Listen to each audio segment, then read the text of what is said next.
E aí, pessoal, gravando um vídeo aqui de novo de manipulações, né? Vamos falar agora das manipulações com números inteiros, né? Os nossos int. Então, continuando onde a gente parou aqui, né? Beleza. Os números inteiros, como a gente viu, pode fazer adição, subtração, multiplicação, divisão, tá bom? Mas ele também tem o módulo, né? Que é esse sinal aqui, ó. Tá ele, cadê? Aqui. O módulo. Esse sinal de módulo é o mais diferentão aí, né? Ele não vai buscar alguma coisa que a gente está acostumado, ele busca o resto de uma divisão, ok?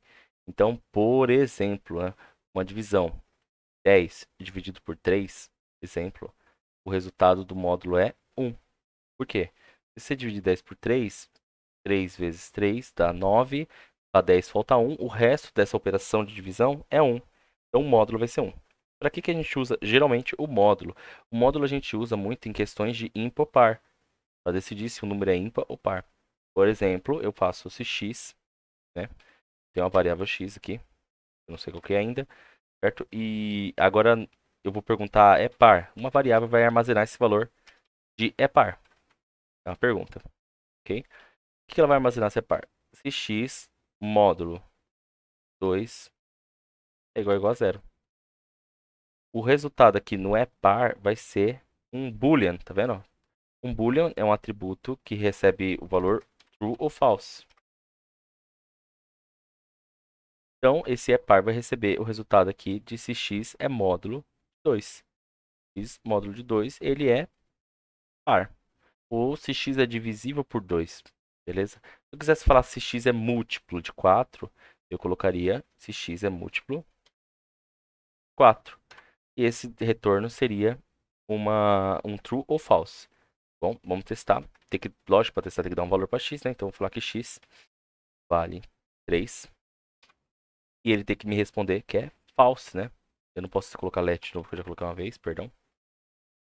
E ele tem que me devolver que agora que x é false. Então vamos dar um console.log é par. Console.log no é par. Ele vai responder pra gente se é par ou não. Vê? Ele deu false. Por quê?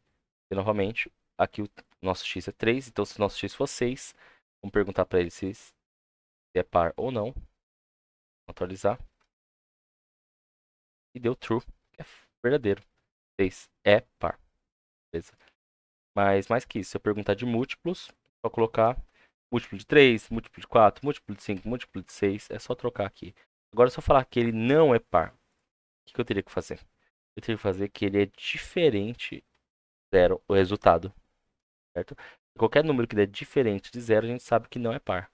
Então, vamos perguntar para ele se 6 não é par. Então, perguntei aqui se 6 não é par, vamos ver. E ele respondeu que é false. 6 é par, tá bom? Por isso que false. Belezinha. Eu acho que esse é o único sinal, o mais menos multiplicar e dividir eu não vou fazer, mas vocês podem fazer uma variável vezes a outra, uma variável menos a outra, ok? Aí é com vocês. Vamos continuar aqui em diante, vou apagar esse daqui para não dar erro. Tá, então esse sinal fica como sendo diferente. Vou dar um espaço para vocês verem aqui, ó, vou conseguir visualizar. Esse sinal é o sinal de diferente, tá? Quando tiver dois iguais, é uma pergunta. Quando tiver dois iguais, eu estou perguntando. Perguntando. É igual?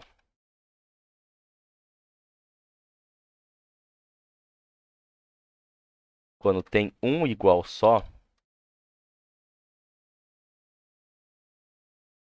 eu estou afirmando. Estou afirmando. É igual.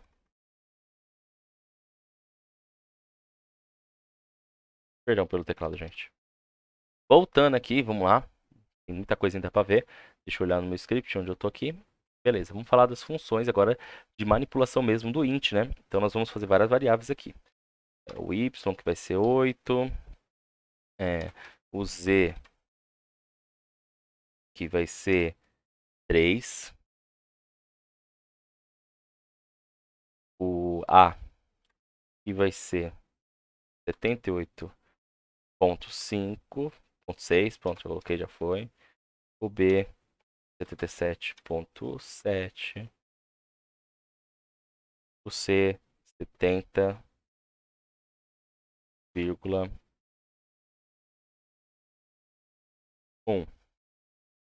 Vamos brincar de algumas coisas aí. Vamos começar pelo primeiro aqui, que é o parseInt. O que que o parseInt faz, tá bom?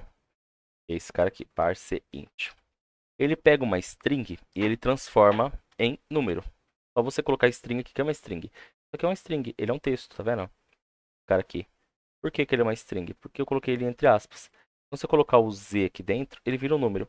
Lembra que eu falei pra vocês que tem que tomar cuidado, que às vezes um número pode estar com string, e se você tentar somar uma string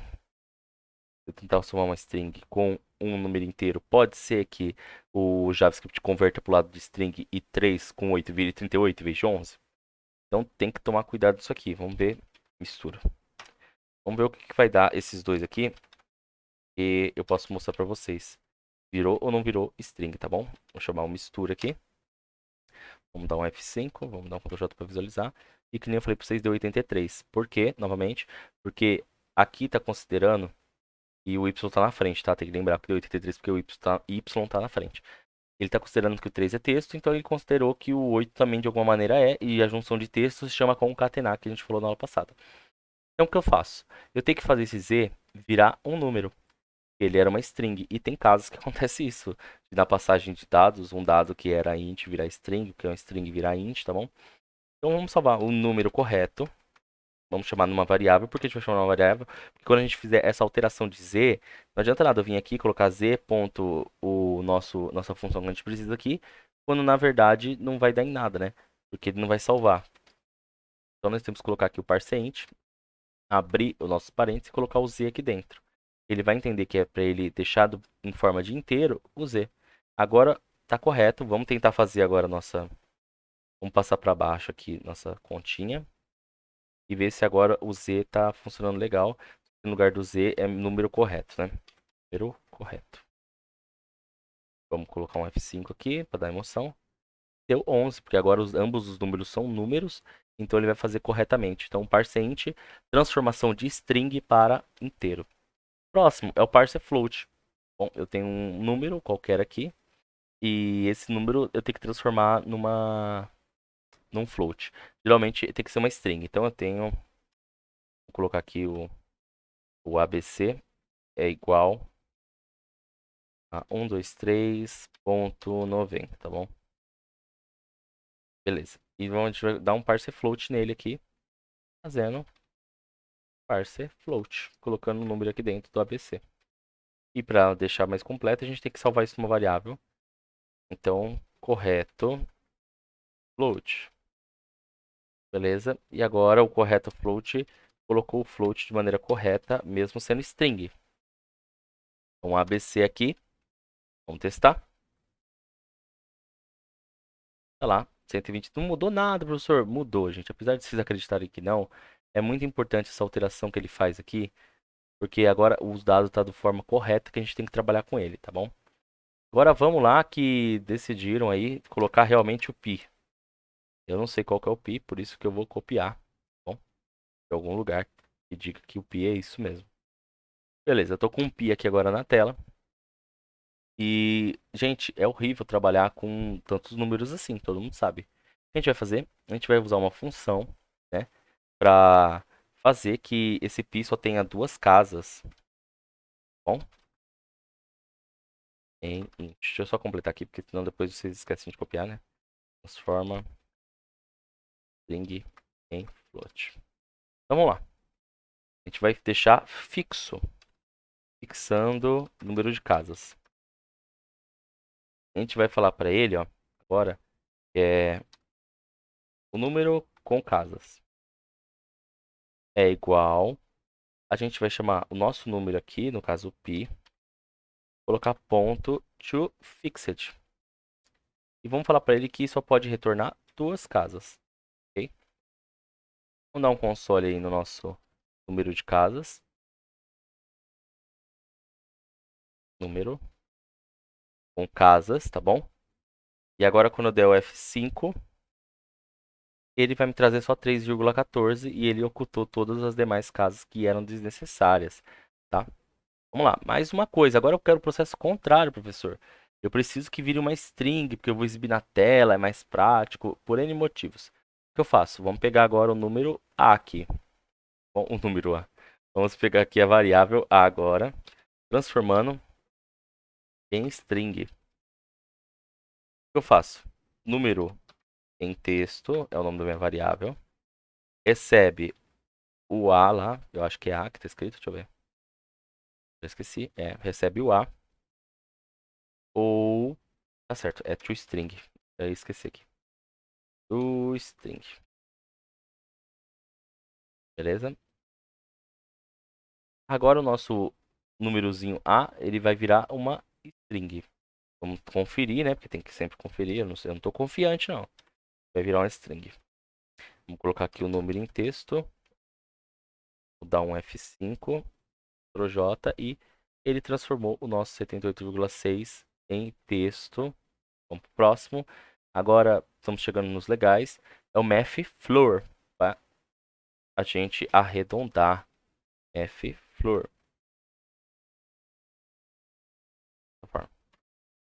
Beleza. O que o math floor faz? Ele arredonda para baixo o número inteiro mais próximo.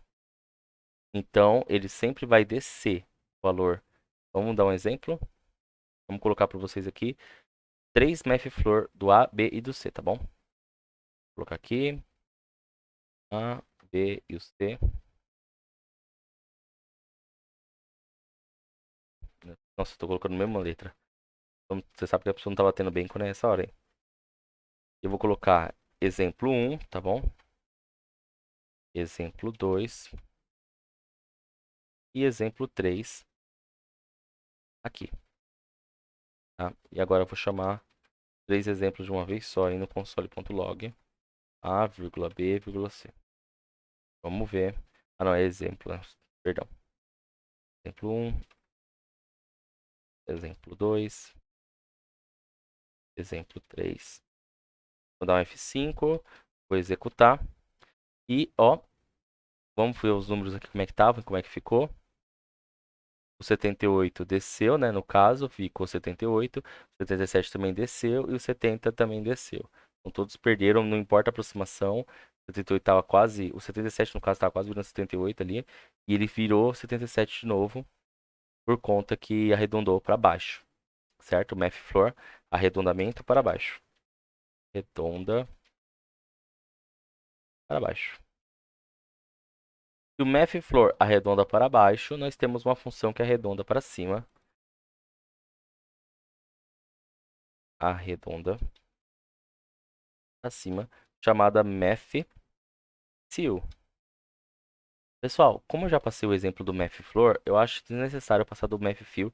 Então eu peço para que vocês montem os exemplos aqui, ó, 4, 5, com cada uma das variáveis para vocês testarem, mas eu garanto que está funcionando, tá bom?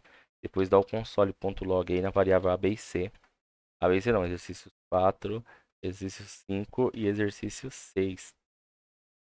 Bem, vamos continuar, mas deixa eu dar uma olhada de quanto tempo a gente ainda tem. Tá quase no final já, só falta uma funçãozinha, que é o math random. Então, arredonda. Enquanto os dois ficam se decidindo se para cima ou para baixo, o math random ele executa pelo mais próximo, tá bom? Se estiver exatamente no meio, eu não sei como ele vai resolver a situação, mas ele vai tentar ir para o lado par, ok? Mesmo se estiver no meio, ele vai para o lado par. Acho que se o número for par, ele arredonda, se o número for ímpar, ele não arredonda. Por professor, você está falando eu acho, é porque a gente não deixa às vezes a máquina decidir. Muitas vezes a gente já tem um padrão, uma negociação de como que vai, se vai para cima ou vai para baixo. Bom, a gente deixar a máquina decidir se vai arredondar para cima ou vai para baixo, a gente não traz uma garantia, né? Melhor a gente montar ou para cima ou para baixo e a máquina só apoiar. E ali eu usei o 4, 5 e 6, aqui eu vou usar o 7, o exemplo 7, tá? E dentro do exemplo 7 eu posso tacar o ABC de novo e exibir. E ele vai pelo mais próximo. Essa foi a aula de manipulação de índices. Espero que vocês tenham gostado aí. E os exercícios bem logo, beleza? Falou e é isso.